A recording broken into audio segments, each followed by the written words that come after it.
Elhamdulillahi Rabbil Alamin, wa salatu wa salamu ala nabina Muhammad, ashhadu an la ilaha illa Allah wahdahu la sharika lah, wa ashhadu anna Muhammadan abduhu wa rasuluhu. Herën e kaluar sqaruam domethënë betejën në Mursie dhe i shpjeguam disa karakteristika të kësaj beteje, domethënë që thamë se kjo që përmendë si incident nuk është që ka qenë diçka shumë e rëndësishme, sepse ka qenë një fitore e lehtë e muslimanëve, por incidentet që ndodhin pas kësaj janë, domethënë, disa incidente të mëdha në sira. Herën e kaluar e shpjeguam martesën e pejgamberit alayhis salam me gruan e tij, domethënë që ishte pjesëtare e këtij fisi me Juwairien dhe tani po vazhdojmë me disa ngjarje tjera interesante. E kemi përmendur edhe herën e kaluar se në këtë betejë kanë marrë pjesë gjithë munafiqët. Domethënë e përmendëm se e dinin se fitoria është e garantuar, është e lehtë dhe prandaj morën pjesë. Edhe pse thamë që zakonisht kanë bërë gjithmonë hile, si me thënë para pejgamberit alayhis salam, kur ka qenë çështja për luftë, në luftën që ishte para kësaj lufte e madhe e Uhudit, e lanë pejgamberin alayhis salam duke shkuar, me thënë në Uhud, kur kishin marrë vesh që ishte një ushtri e madhe, trefishme e madhe, domethënë që po vinte për të sulmuar muslimanët, në gjendje më kritike e lanë pejgamberin alayhis salam 300 prej tyre. Ndërsa tani papritmas u bën shumë trima dhe erdhën që të marrin pjesë, sepse nuk kishin asçka të humnin në shtëpi, nuk ishte koha e korjes së domethënë të mirave nga toka, nuk ishte as diçka që lënin ndonjë tregti dhe e dinin që është një mundësi për të pas një fitore të garantuar dhe prej të luftës, prandaj edhe morën pjesë.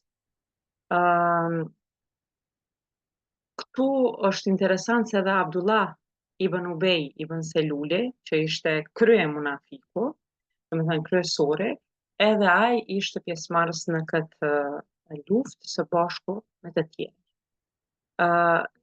Nëse ju kujtohet, e kemi përmend se ta, domethënë grupi i këtyre ishin që e kishin pranuar islamin pas luftës së Bedrit. Sepse deri në luftën e Bedrit këta ishin idhujtar. Domethënë edhe pejgamberi alayhis salam në Medinë e pranoi, kush e pranoi islamin, këta rrinin akoma në idhujtari. Por kur panë që pejgamberi alayhis salam u forcua shumë, kori një fitore shumë të madhe në Bedër ndaj kurejshve, deshën ta bëjnë këtë trek, këtë mashtrim, domethënë që gjëja se janë në mesin e muslimanëve, sepse e panë që ata u forcuan shumë. Dhe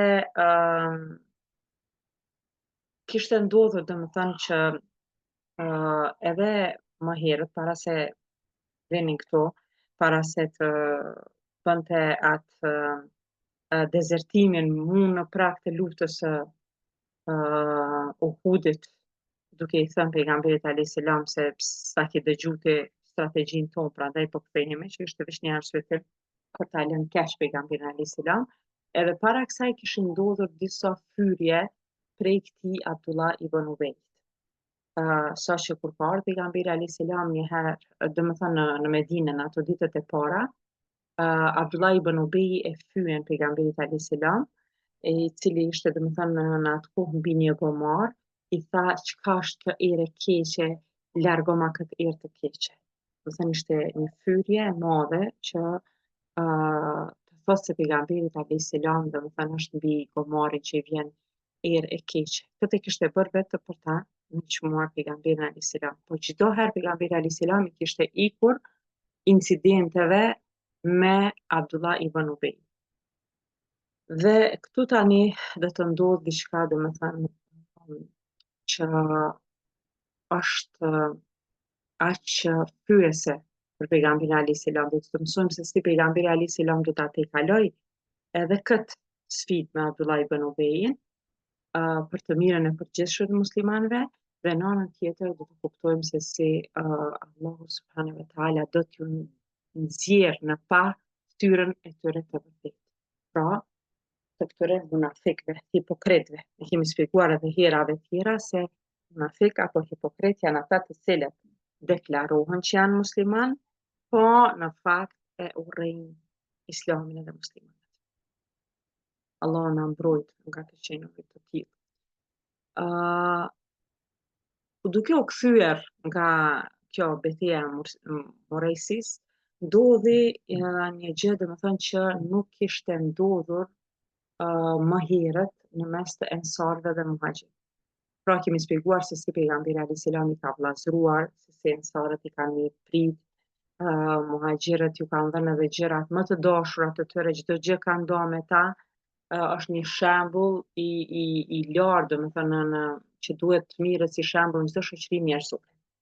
Por nga ky incident kuptojmë edhe se sa e dobët është natyra njerëzore dhe subhanallahu sa lehtë mund të prishet diçka që është shumë e mirë.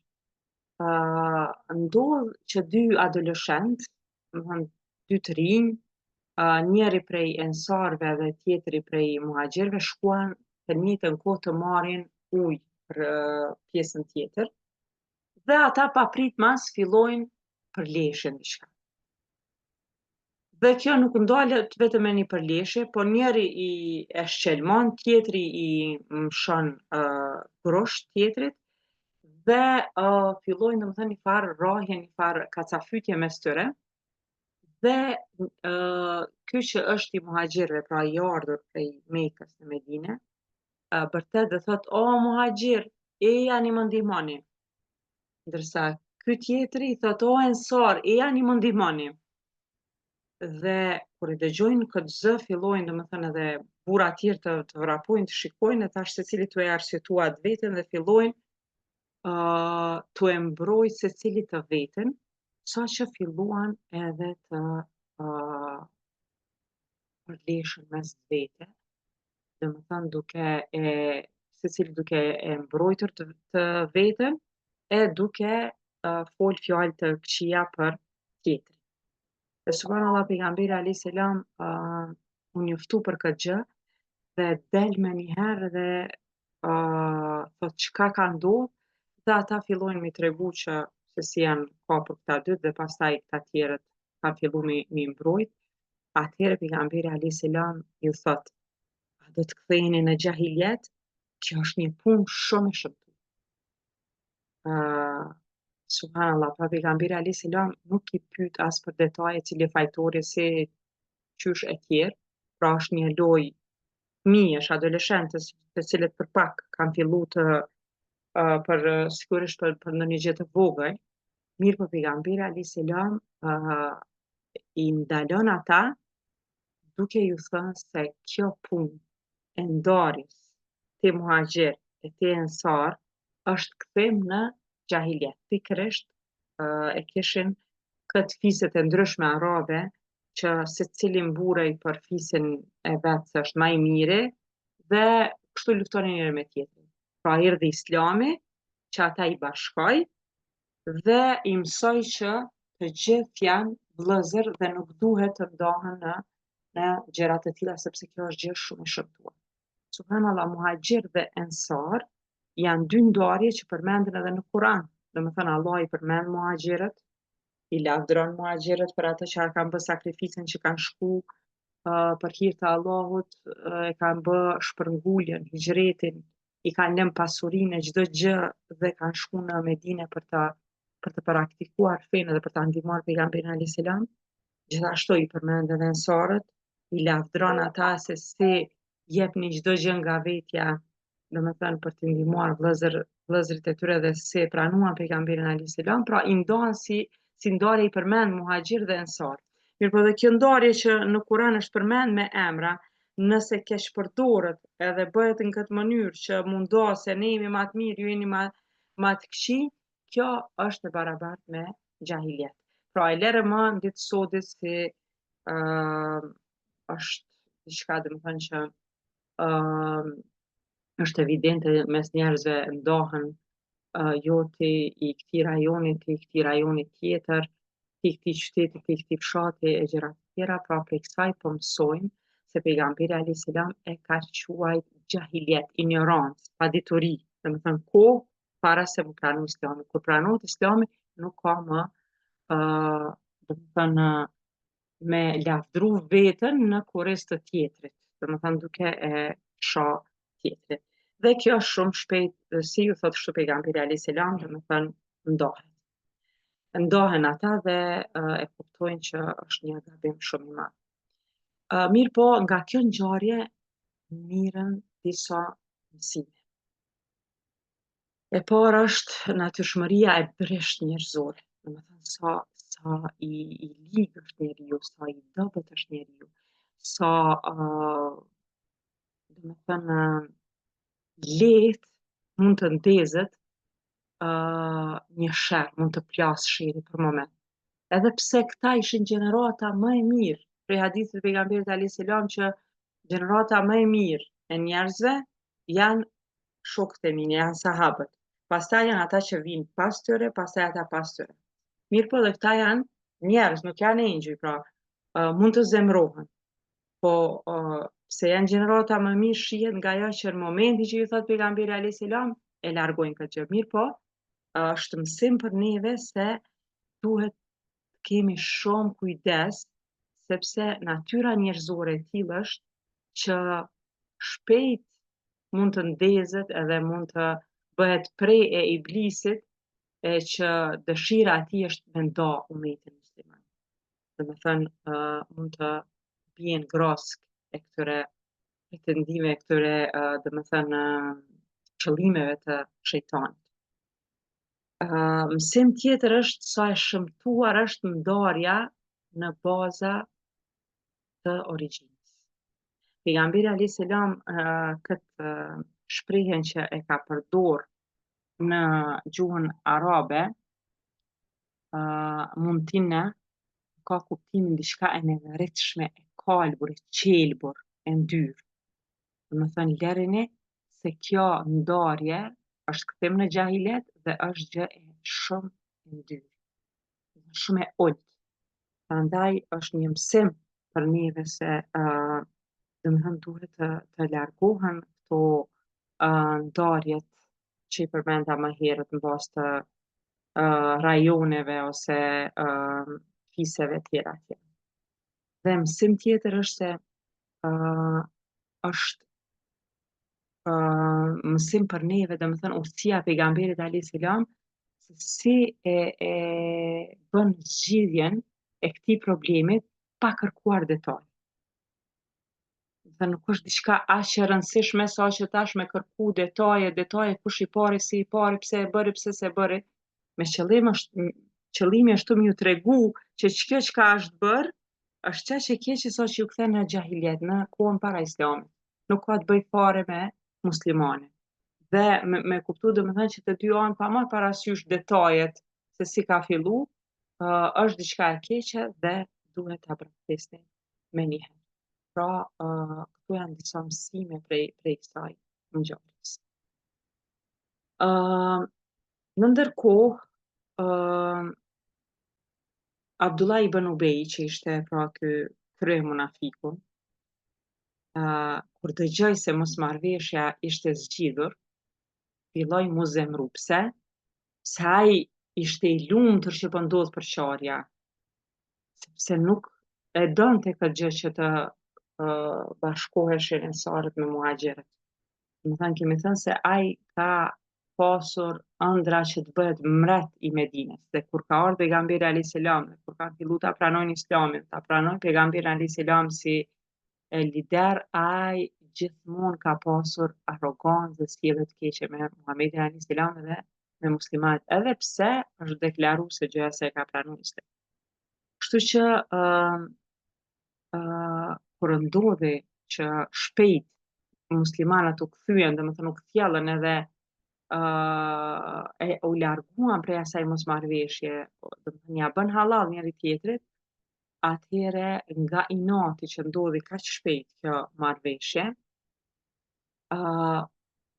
vlet diçka shumë të keqe. Thot ata thot shtyhen me neve edhe pse na jena me numër shumë më të madh se ata. Dhe kjo thot I bjen si ajo thënia që zotëria e ushqen qenin e vet, pra thot një fjalë shumë të keqe. Dhe pastaj ai qeni e ha zotërinë e vet, pronorin e vet. Pra subhanallah I quhen muhaxhirët, të cilët Allahu I ka ngrit në Kur'an dhe I ka lavdruar aq shumë. E I quhen me, domethënë I emërton si qen Allahu. Thënie e tillë. Dhe pastaj thot kur të kthehemi në Medinë, do të shohim se si ata që janë të ndershëm, ka fjalën për veten e vet, do t'i përzojnë ata që nuk janë. Ka fjalën për pejgamberin alayhis salam dhe muhaxhirët. Pastaj kthehet me plot mllef ka ensarët, thot ju keni faj, ju jeni fajtor, sikur ju mos t'i kishit ndihmuar, ata ishin largu prej Medinës. Pra ja një moment që ai u gëzu shumë që këta e bën atë, domethënë për leshje të vogël, dhe pastaj u mërzit shumë, u zemru shumë që aq shpejt e te kalun atë mosmarrveshjen, se sa ishte I lumtur edhe pati shpresa që po bëhet diçka e madhe, kur e pa që dështoi, e nxjerr atë mllifin e vet, e nxjerr atë arrogancën. Dhe subhanallahu me të vërtetë është interesant se njerëz të tillë në raste të tilla, kur I shohin mirë besimtarët, e nxjerrin atë arrogancën e vet, edhe atë mllifin që e kanë në zemër. Siç po I shohim shpesh islamofobët, çfarë bëjnë domethënë në rrjetet sociale këtu te ne. Dhe kur e tha ky këtë gjë, ishte brenda çadrës së tij, po aty ishin edhe disa të tjerë, dhe një prej tyre që e dëgjoi kët ishte Zeid ibn Erkami, që edhe ky ishte I Medinës, pra ishte ensar. Por aq shumë e vrau kjo sepse ishte I devotshëm, ishte ensar, po ishte I devotshëm, ishte domethënë besimtar që I donte muhaxhirët, që I donte pejgamberin alayhis salam. Dhe u tmerru çfarë I dëgjon vesh. Dhe shkon shpejt dhe I tregon xhaxhait të vet, dhe ky thot shpejt të shkojmë te pejgamberi alayhis salam edhe t'i tregojmë se çfarë ka thënë Abdullah ibn Ubay. Dhe kur I tregojnë pejgamberit sallallahu alaihi wasallam, ai e thret me një herë këtë Abdullah ibn Ubayn për me pyet a ka thënë atë çfarë po thot Zeid. Pra janë fjalë shumë të rëna, janë fjalë shprehje shumë vullgare, po çfarë ka thënë Abdullah ibn Ubay, po shikoni edebin, kulturën, edukatën e pejgamberit alayhis salam. Nuk po thot ashtu çfarë kishin thënë plot prisa, domethënë që me njëherë shkoni atë dhe nxitoni për këtë që ka thënë, po e merrën pyetje një herë.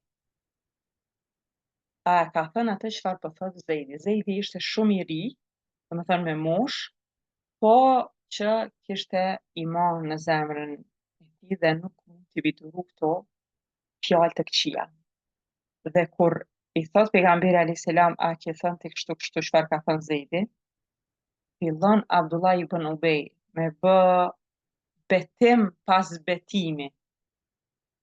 Pasha Allahun kështu e pasha këtë, e pasha atë, domethënë duke u betu se nuk e ka bë. E dinte shumë mirë se çfarë do thot kjo, me thënë domethënë për pejgamberin e Zotit ashtu. Dhe me thënë se kur të shkoj unë në Medinë, s'ka me lënë atë me hi se na jena të ndershëm, e këta nuk janë, apo mi krahasu me një kafshë të tillë pejgamberi alayhis salam dhe muhaxhirët është një hyrje tepër e madhe. Dhe kur filloi ky të betohet, pejgamberi alayhis salam e pranon betimin e tij. Subhanallahu, po Zejdi po ndihet aq keq që s'po i besohet atij, ai po thot vërtetën, se pejgamberi alayhis salam e kishte pranu, është betu, e ka pranu, saqë thot Zejdi, ajo ka qenë dita më e keqe në jetën time. Thot aq keq është dal në situatë të keqe. Jo që pejgamberi alayhis salam i ka thënë tani, për shembull Zejdi që ty nuk besova, e këtij besova, që ti po gënjen apo diçka, asgjë prej atyre gjërave, ëh. Mirë po vetëm ka vendos pejgamberi alayhis salam, okay, po betohet, po e pranoj një gjë të tillë. Dhe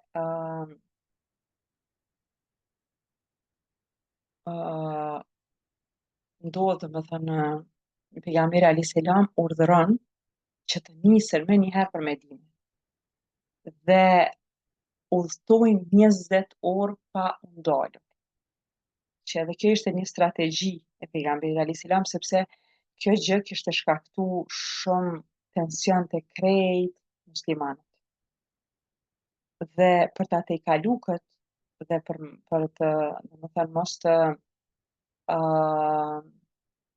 të ndodh ndonjë incident, se ishin të mërzitur gjithë muslimanët për këtë çfarë ka thënë ky, pejgamberi alayhis salam urdhëron pra që gjithë të largohen prej aty. Ndërsa Omeri i thot pejgamberit alayhis salam, ma le o i dërguari i Allahut që t'ja heqi kokën. Pra, domethënë dëshiron që ta vret sepse nuk i beson. Ndërsa pejgamberi alayhis salam i thot, jo, Omer, leje, çfarë do të thojnë njerëzit për mua nëse e bën këtë gjë? Po thojnë që Muhamedi po i vret pasuesit e vet. Më thanë, shikoni, po brengosët se Kurejsht, kur e dëgjojnë këtë gjë, kanë me thënë se Muhamedi alayhis salam, ata që janë rreth tij, që pra Abdullah ibn Ubej është deklaruar si musliman, po e vret ata që është mesin e tyre, pra besimtar. Pra, kjo është një çështje tjetër, tani një mësim tjetër, se si duhet me pas muslimani, domethënë parasysh çfarë mendojnë tjerë dhe çysh mujnë me keq kuptu veprën tënde, edhe nëse është e drejtë, duhet mos me bë atë vepër sepse mundet më keq kuptu prej tjerëve. Dhe vazhdojnë ta rrugën, por subhanallahu, ndërkohë Allahu dëshiron që me zbardh këtë çështje. Dhe zbret, pra shpallet surja Munafikun, që është pra sure e Kuranit. Munafikët, po hipokritët, dhe me këtë një farë mënyre bëhen horë munafik. Sepse të gjitha atë ftyrën e vërtetë të tyre, Allahu ju tregon muslimanëve në ajetet kuranore të cilat zbresin. Në ajetin e parë thot Allahu subhanahu wa taala, kur të erdhën ty hipokritët, të thanë, ne dëshmojnë se vërtet je i dërguari i Allahut. E Allahu e di se ti je i dërguari i tij, por Allahu dëshmon se hipokritët janë rrënësak. Domethënë kur thonë ashtu, janë duke gënyer. Gjithashtu Kurani tregon sakt fjalët e munafikut Abdullah ibn Ubejit, duke thënë në ajetin 7, ata janë që u thonë vendasve të Medinës, mos u jepni atyre që janë me të dërguarin e Allahut, muhaxhirëve, ashtu që të shpëndahen, pra mos u jepni, e leni që të heken prej Medinës. Po të Allahut janë pasuritë e qiejve të tokës, por hipokritët nuk janë duke kuptuar. Ata thanë, nëse do të kthehemi, pra prej luftës me Beni Mustalikët, pra nga Mursia, nga vendi i Mursisë, nëse do të kthehemi në Medinë, ai më i forti, patjetër, prej aty ka për ta përzën atë më të dobtin. Ndërsa e tërë krenaria i takon Allahut, të dërguarit të tij dhe besimtarëve, por hipokritët këtë nuk e di. Pra, këtë fjalë që Zejdi e tha se e ka dëgju prej gojës së tij, dhe që Abdullah ibn Ubej u betu se nuk e ka thënë këtë gjë, Allahu tani po ja nxjerr në shesh dhe po tregon se me të vërtetë ai kështu ka thënë. Subhanallahu dhe kur zbret ky ajet, pejgamberi alayhis salam shkon te Zejdi kështu ja kap domethënë me gishtrin veshin edhe i thot o Zejd, Allahu ka vërtetu se ky veshi yt ka dëgjuar të vërtetën. Subhanallahu dhe i largohet ai depresion që e kishte kapur Zejd ibn Arkamin për shkak të gjendjes shumë të keqe që kishte mbetë, kishte ardhur me tregu një të vërtetë, ndërsa ishte pranuar betimi i atij gënjeshtarit. Kështu që me këtë domethënë u vërtetu për herë të parë kështu, edhe pse gjithë tani më e dishin se Abdullah ibn Ubej është munafik, por nuk u dinte zyrtarisht, pejgamberi alayhis salam nuk e thoshte një gjë të tillë. Dhe subhanallah me ajete kuranore Allahu ju tregoi fytyrën e tyre. Ndërkohë dëgjon djali i Abdullah ibn Ubejs, që ai kishte emrin Abdullah, pra ishte Abdullah ibn Ubej ibn Selul, i cili ishte një besimtar shumë i mirë, besimtar shumë i devotshëm. Dhe ai kishte qenë, domethënë në Medinë. Dhe kur dëgjoi për këtë gjë, se zakonisht disa shkonin para ushtrisë dhe hynin në qytet dhe u ndi shumë keq. Dhe shkoi te pejgamberi sallallahu alaihi wasallam dhe filloi mi tregu, mi kërku diçka edhe e tregonte ato ndjenjat e tij që i kishte, domethënë ndjenja të përziera. Në një ranar babai, po në anën tjetër turpi i madh, çfarë kishte bën, në anën tjetër dashuria e madhe për pejgamberin alayhis salam, dhe i thotë i dërguari i Allahut, më ka ardhur lajmi se po mendon ta ekzekutosh babain tim.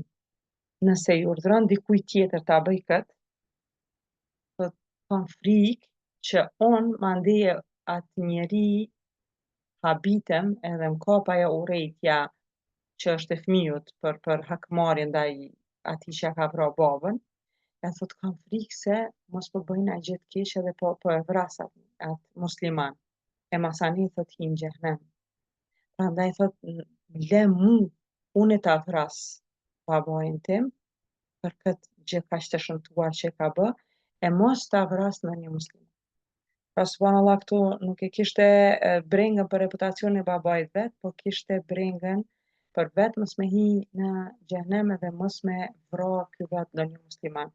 Pra ishte, kemi thënë disa herë se e kishin aq shumë të mbjellur këtë ndjenjen e familjes, fisit, sa që edhe pse ka hyrë për shembull në Islam, prapse prap atë ndjenjen për nëse dikush është vrasë si babai tim, mos po ngjallet ajo dhe po e vrau. Mirë po, pejgamberi alayhis salam i thot jo Abdullah, përkundrazi, detyra jote është që të sillesh mirë. Jesh i sjellshëm ato si baba, pa marrë parasysh që është i tillë dhe ne do t'ja falim atij. Dhe ky gëzohet për këtë gjë, domethënë sepse në një situatë shumë të rëndë ishte, por në anën tjetër doli megjithatë në hyrje të Medinës dhe priti babain e vet kur ardhi. Dhe i thot pasha Allahu, ti që ke thënë ashtu, nuk ki me hyrë në Medinë derisa ty t'lejon pejgamberi i Zotit. sallallahu alaihi wasallam. Se për ndryshe unë ty do të dëboj dhe nuk jeti i fortë i nderuari për është pejgamberi alaihi salam. Pra në këtë mënyrë deshti ta ul atë për atë çfarë kishte bë dhe deshti t'ja jap nderin pejgamberit alaihi salam që vetëm me emër të tij, domethënë me leje të tij mund të kthehet babai i vet në Medinë. Dhe pejgamberi alayhis salam e lejoi një gjë të tillë. Siç e dim, domethënë edhe më vonë Abdullah ibn Ubej ibn Seluli ashtu vazhdoi të jetë i tillë dhe kur vdes djali i tij shkon edhe ja kërkon një robë të pejgamberit alayhis salam që ta bëj që finos babain e vet me rrugën e pejgamberit alayhis salam se thot ndoshta do të shpëtoj. Dhe pejgamberi alayhis salam ja jep atë. Dhe i kërkon, thotë i dërguari i Allahut, apo vjen domethënë që ta varrosim dhe pejgamberi alayhis salam i dhimbet dhe shkon, i përgjigjet kërkesës së tij, ë e e merr vetë domethënë gjenazën e vendos në varr edhe bën dua për të. Dhe pikërisht këtu është kur zbret ajeti kuranor, po Allah thot kërko falje për ta ose mos kërko është njëjtë. Edhe nëse kërkon falje 70 herë, Allahu nuk do t'ua fal, sepse ata mohuan Allahun dhe të dërguarin e tij. E Allahu nuk vën në rrugë të drejtë ata që nuk respektojnë. Më thënë, pra, po i tregon me këtë ajet kuranor, po i tregon domethënë Allah që është e kotë mu lut për ta, sepse Allahu s'ka mi fal për ato gjëra aq të këqija që i kanë bërë, domethënë hipokriti nuk falet. Ai që des me hipokrizi, paraqit se gjëja është musliman, e në anën tjetër e urren islamin, është në shtresën më të ulët të xhehenemit. Sipas disa ajeteve domethënë që na tregon Allahu subhanahu wa taala. Dhe gjithashtu në një ajet tjetër thot dhe mos i falni kurrë namazin asnjërit prej tyre. As mos qëndroni pranë varrit të tyre, sepse ata kanë humbur besimin në Allahun dhe të dërguarin e tij dhe kanë vdekur të pabitur. Pra, e gjithë kjo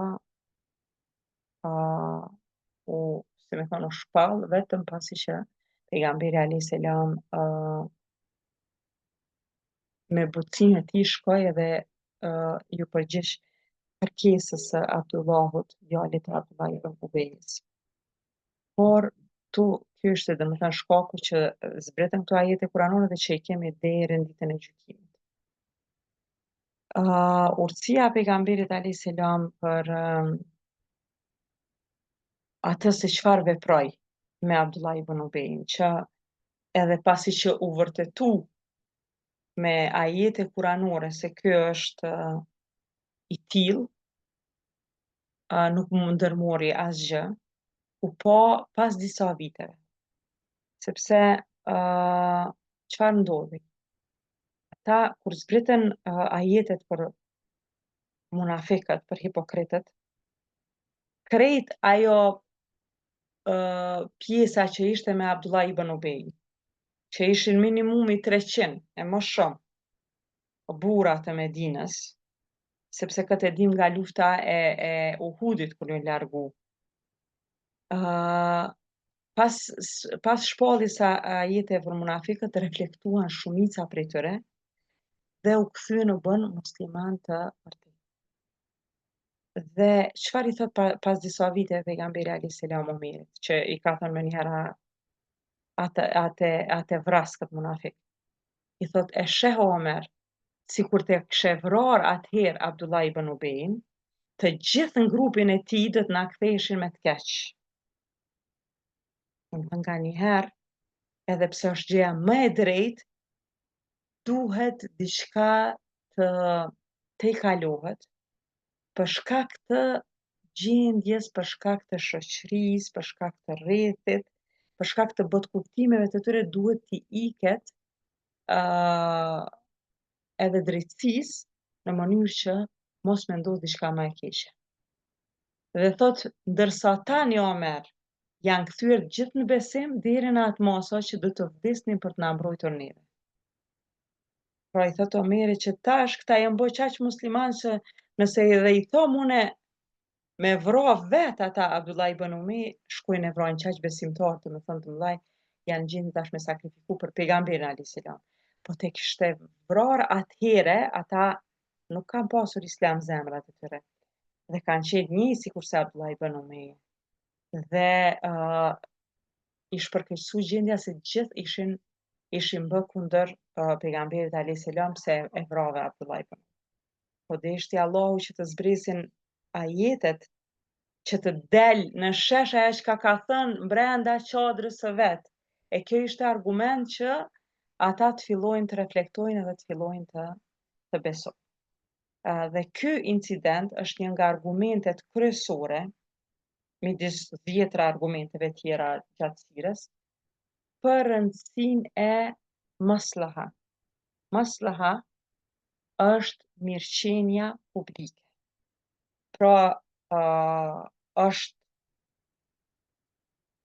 një gjë që njeriu, domethënë që besimtari duhet të di se e mira e përgjithshme nganjëherë është mbi interesat personal.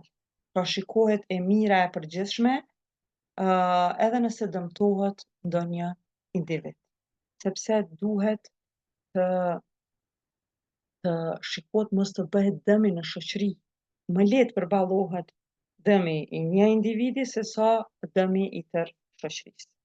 Dhe subhanallah është kjo maslaha është një çështje që i takon edhe ligjit, sepse ka të bëjë me mirëqenien e njerëzve, me mirëqenien e shoqërisë.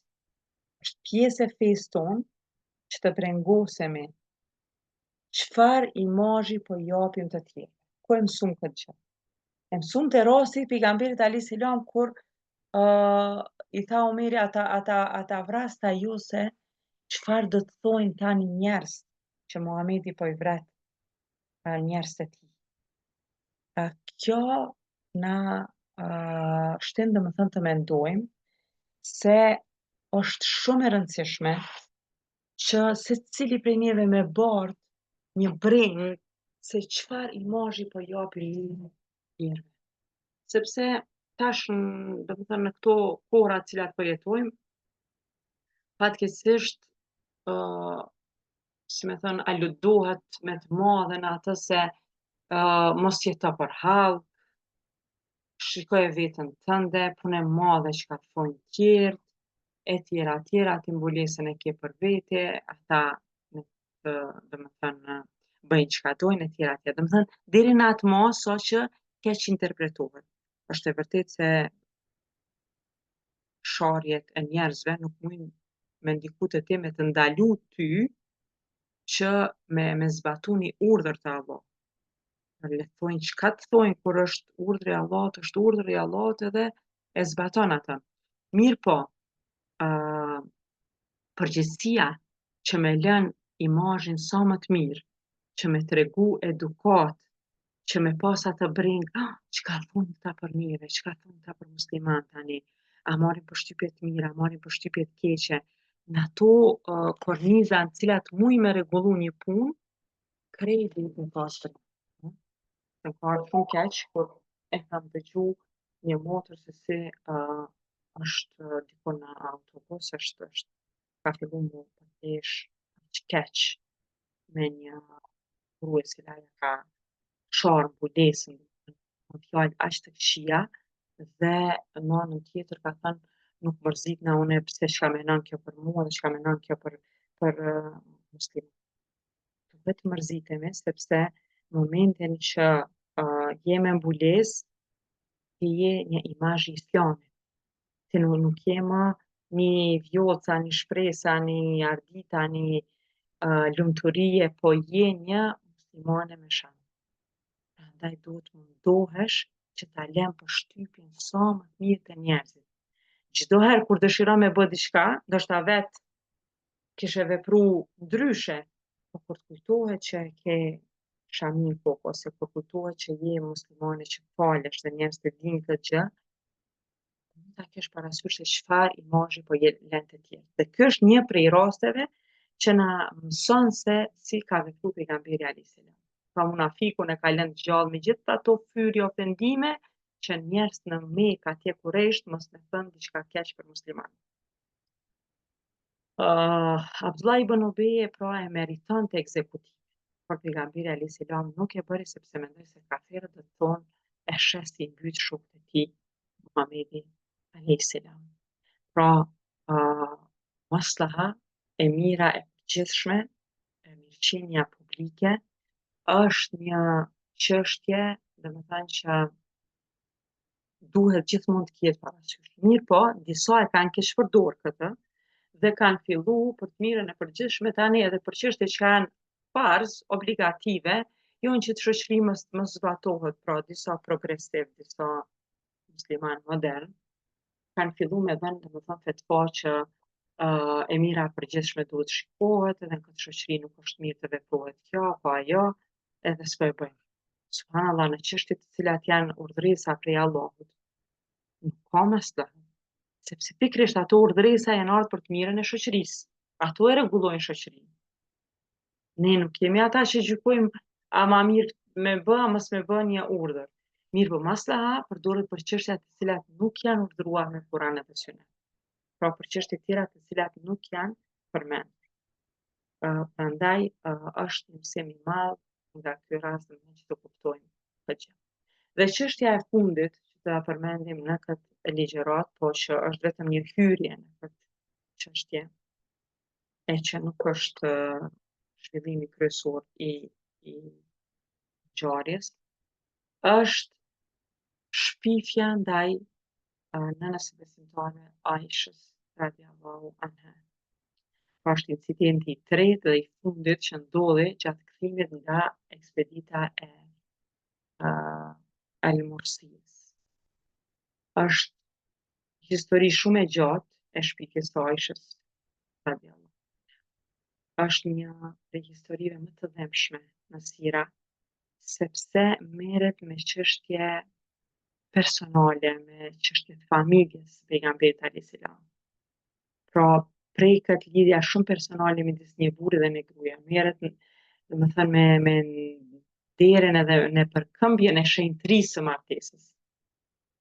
Dhe na tregon se sa poshtë ranë munafiqët, hipokritët, thjesht nuk mundet njeri me zbrit ma ullë se sa kaq. Dhe është, domethënë, interesant se këtë histori na tregon Aisha në vetën e parë. Pra është ka hadithe që janë 2-3 faqe të gjata te Buhariu, sepse ajo përshkruan nga kujtesa e asaj gjithë historinë e shpifjes. Prandaj është më e dobishme sepse shohim atë nga perspektiva e viktimës. Dhe domethënë është një histori që është autentike. Pra është e saktë, është e Buhariu, është e Muslimi. Ka edhe rrëfime prej njerëzve të tjerë, por domethënë kryesisht e transmeton Aisha, pa që të kënaqem me ta. Ajo thot se unë udhtoja me Havdegje. Havdegje është një farë tende e vogël e vendosur mbi deve. Dhe domethënë kjo është e qartë se në atë kohë pikërisht, në kohën e pak para se me ndodh kjo ngjarje, pra në fund të vitit të 4 të hijretit, ka ndodhur, ka zbritur ajeti kuranor për hijabin.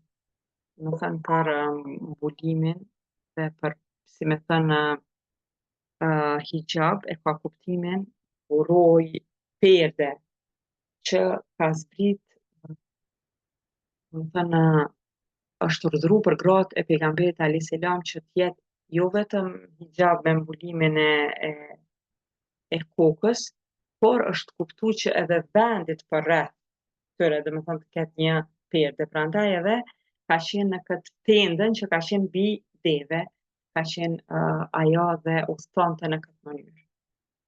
Dhe thotë pejgamberi alayhis salam thotë urdhëroi që të ndalemi në një vend pasi që kishin udhëtuar 20 orë,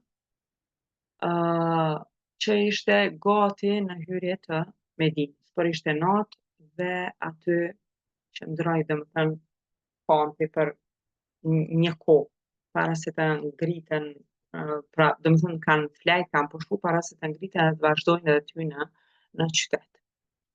Dhe ajo largohet kur zgjohen domethënë mëngjes largohet pak prej kampit sepse shkon pak më larg për shkak të nevojave të saj fiziologjike. Dhe tamam dëshiron domethënë të kthehet, tamam kthehet, e sheh që i ka rënë një qafore. Dhe subhanallahu thuhet se qaforja nuk ka qenë as or as argjend, domethënë një qafore e thjeshtë, por që ajo e donte. Dhe kthehet prapë te vendi për ta kërkuar.